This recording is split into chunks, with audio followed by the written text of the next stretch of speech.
आंदोलनानंतर अहिल्यानगरात टिपू सुलतानच्या फोटोला दुग्धाभिषेक घालण्यात आला। मुस्लिम समाजाकडून टिपू सुलतानच्या फोटोला दुग्धाभिषेक घालण्यात आलेला आहे। सकाळी हिंदुत्ववादी संघटनांकडून टिपू सुलतान आणि सपकाळांविरोधात आंदोलन करण्यात आलं।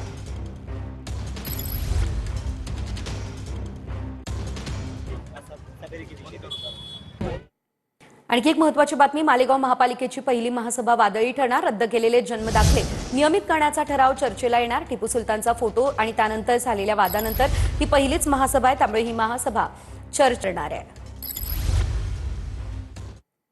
टिपू सुलतान प्रकरणावरून हर्षवर्धन सपकाळांकडून दिलगिरी व्यक्त करण्यात आली। शिवप्रेमींच्या भावना दुखावल्या, त्याबद्दल दिलगिरी व्यक्त करतो असं त्यांनी म्हटलंय। कुणाच्याही भावनांना ठेच पोहोचवण्याचा माझा कुठलाच हेतू नव्हता। माझ्या शब्दांचा जाणीवपूर्वक विपर्यास करण्यात आलेला आहे। शिवरायांचा पराक्रम हा अद्वितीय, तुलना करण्याचा प्रश्न नाही असंही सपकाळ म्हणाले।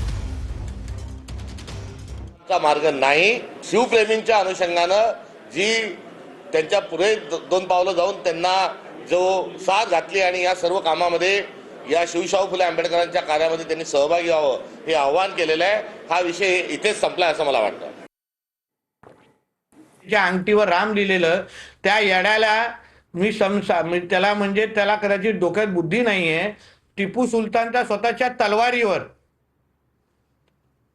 ये तलवार काफिरों के कत्ल करने के लिए बनाई गई है, हे त्याच्या तलवारीवर, मुख्य तलवारीवर लिहिले गेलेली आहे। तर आता हर्षवर्धन सकपाळ पण त्याच्यासाठी काफिरच आहे। उद्या टिपू सुलतान जिवंत असताना पहिला वार या हर्षवर्धन सकपाळवर केला असता, कारण त्याला कुठलाच हिंदू पाहिजे नको होता।